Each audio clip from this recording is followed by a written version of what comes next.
Buenas noches, buenas tardes, comisario. Paso a leerle el discurso. La oración funeral de Pericles, o discurso fúnebre de Pericles, es un famoso discurso recogido por Tucídides en su historia de guerra del Peloponneso, una de las pocas fuentes completas a nuestro avance sobre el tema de la guerra de poder entre Atenas y Esparta a fines del siglo V a 100. Antecedentes: la guerra ha comenzado hace ya un año y los atenienses celebran en forma solemne un funeral simbólico de todos los caídos hasta ese momento. El orador de esta oportunidad es nada más que Pericles, y el contenido de su discurso es un retrato idealizado de la democracia ateniense. La indicación de que los atenienses siguieron esta costumbre durante el transcurso de toda la guerra permite inferir con alto grado de probabilidad que Tucídides compuso este pasaje cuando Atenas ya había sufrido la derrota final. El discurso afianza el poder de la ciudad y la libertad que gozan los ciudadanos, a quienes a su vez viven con un profundo respeto por el imperio del rey. Esta imagen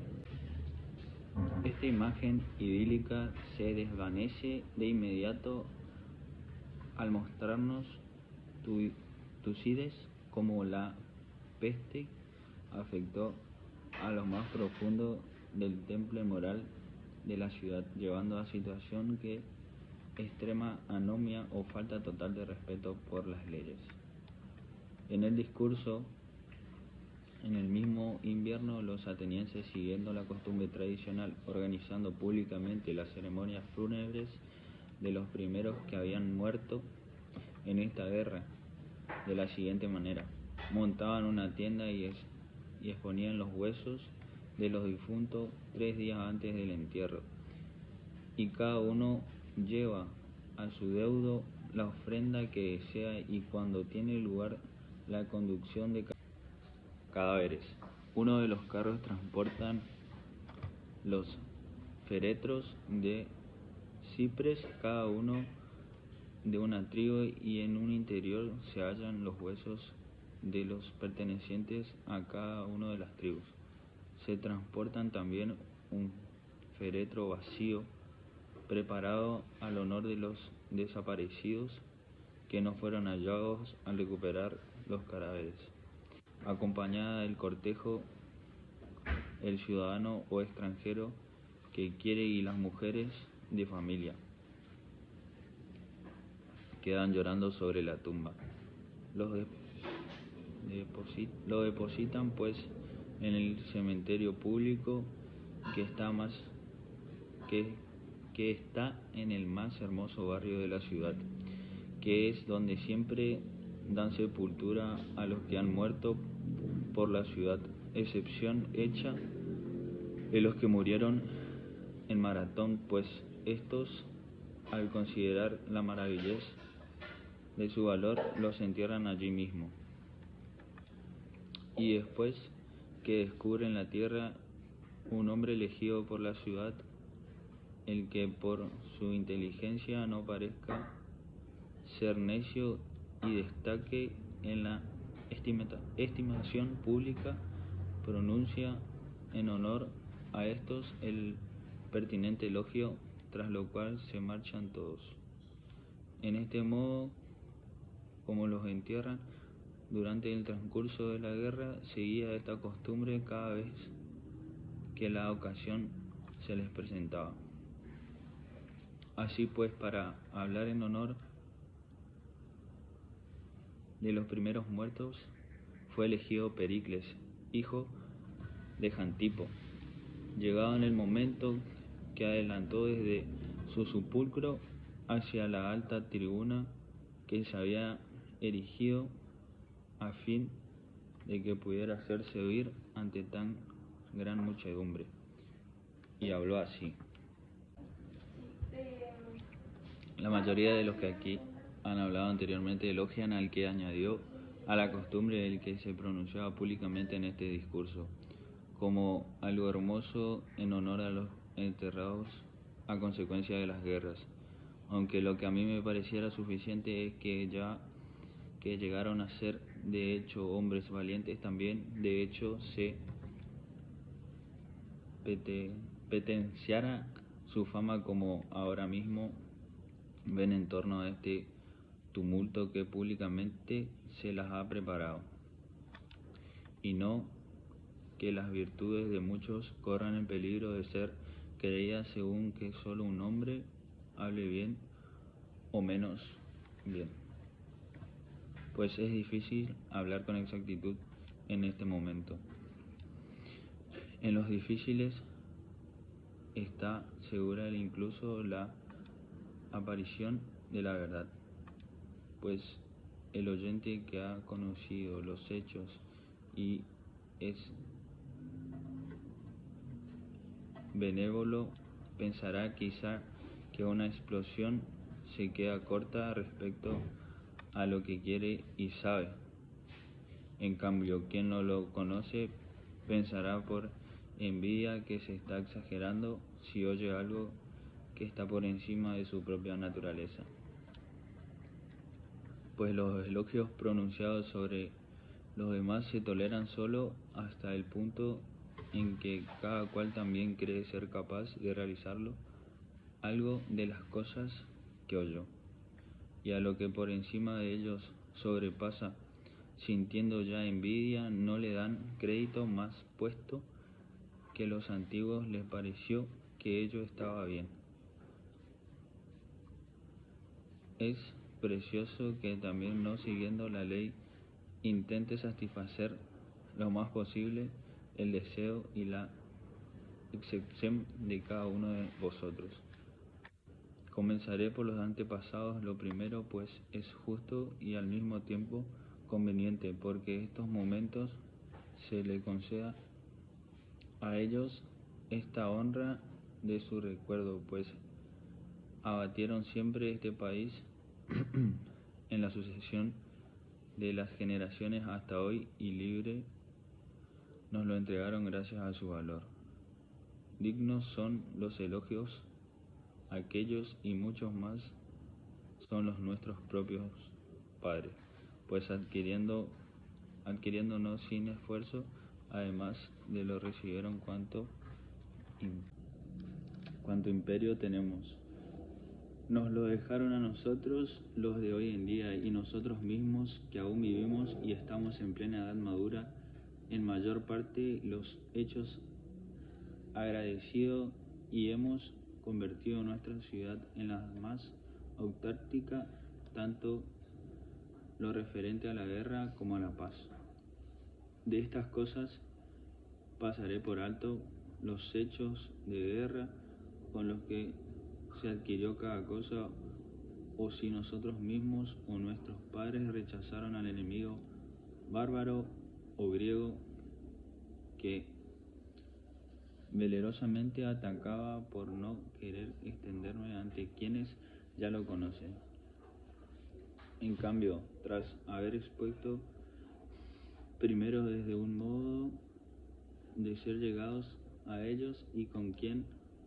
rigen político, a partir de qué carácter personales se hizo grande, pasaré también luego al elogio de los muertos, considerando que en un momento presente no sea impuro que esto se dijera, y que es conveniente que lo oiga toda la asamblea de los ciudadanos extranjeros. Tenemos un régimen político que nos propone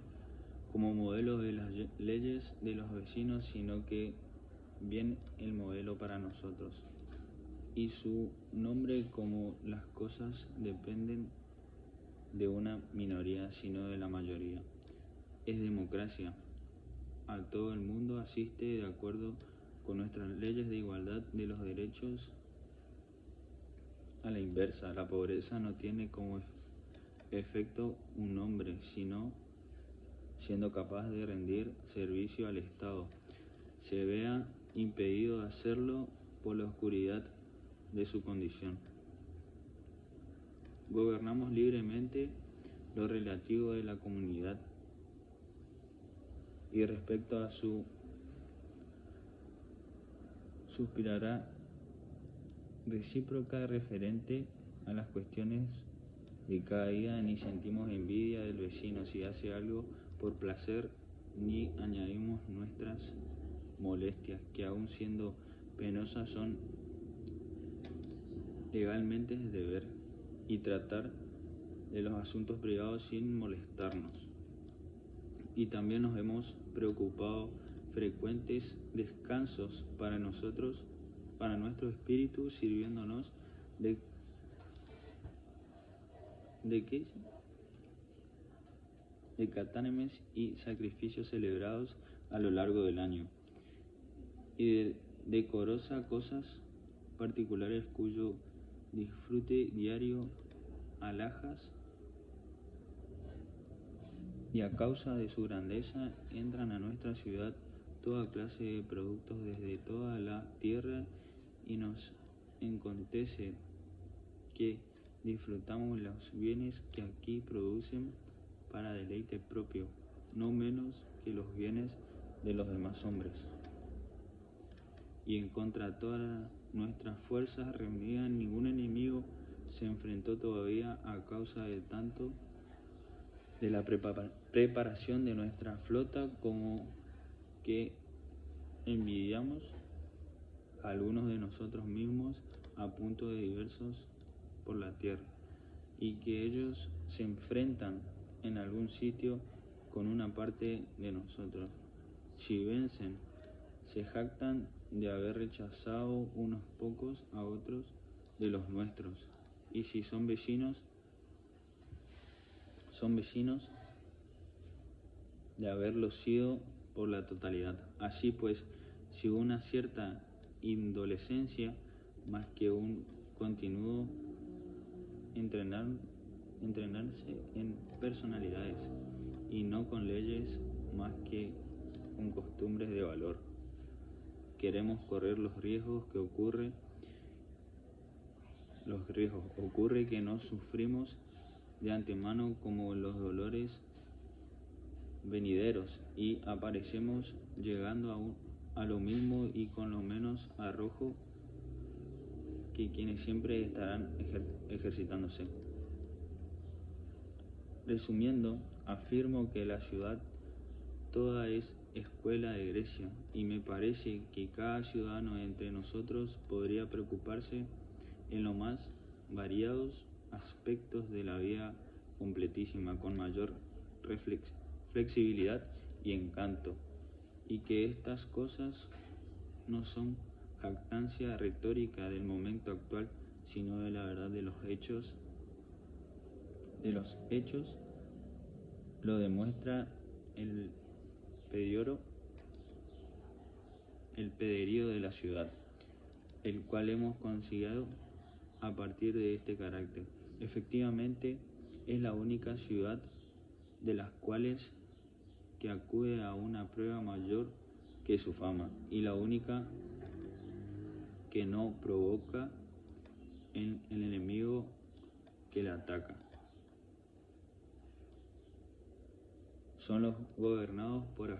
por gentes dignas, y al habernos preocupado un periodo con pruebas más evidentes y no sin testigos, daremos ocasión de ser admirados a los hombres de ahora y los venideros, sin necesitar para nada el elogio de Homero, ni de ningún otro que los deleitara en el momento con palabras halagadoras, aunque la verdad iría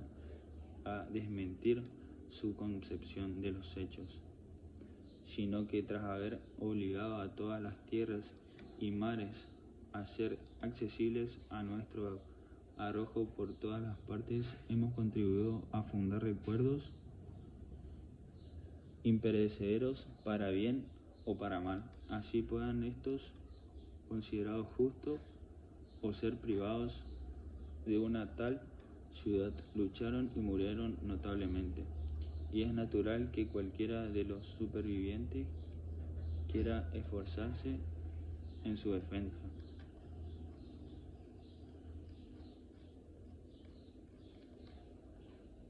Por esto, preciadamente, no compadezco a ustedes, los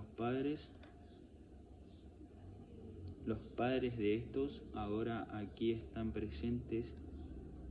sí que más bien voy a consolarles, pues ellos saben que han sido educados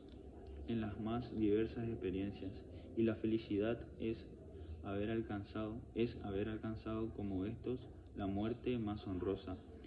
o el más honroso dolor, como ustedes y como aquellos quienes la vida calculó por igual el ser feliz y el morir.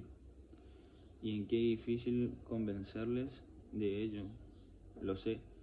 pues tendrán múltiples ocasiones de acordarse de ellos en momentos de alegría para otros, como los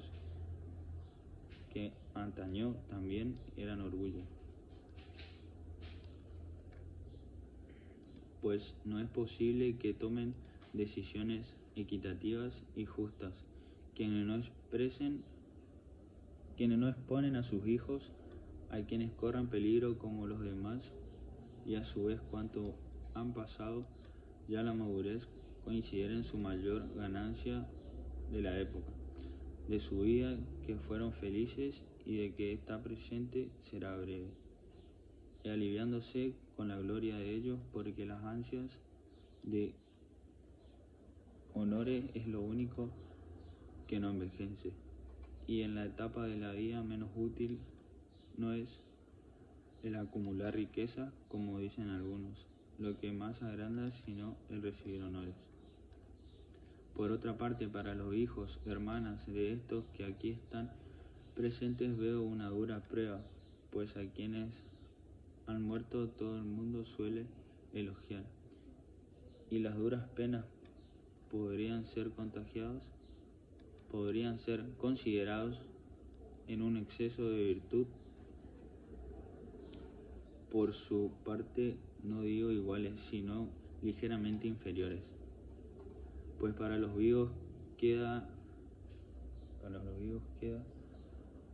la envidia ante sus adversarios. En cambio, lo que no está ante nosotros, el honrado con una benevolencia que no tiene rivalidad. Y si debo tener un recuerdo de la virtud de las mujeres que ahora quedan viudas, o expresaré todo con una breve inclinación. Para ustedes será una gran fama y el no ser inferiores a nuestra natural condición, y que entre los hombres se hable lo menos posible de ustedes, sea en tono de elogio o crítica. He pronunciado también, yo en este discurso, según la costumbre, cuando era conveniente, y ahora los enterrados han recibido ya de hecho en parte sus honras. A su vez la ciudad va a criticar a expresas públicas a sus hijos hasta que la juventud, ofreciendo una útil corona o a estos supervivientes de estos combates, pues entre quienes disponen de premios mayores a la virtud, donde se dan ciudadanos más nobles. Y ahora, después de haber concluido los lamentos fúnebres, cada cual en honor de los suyos, márchese.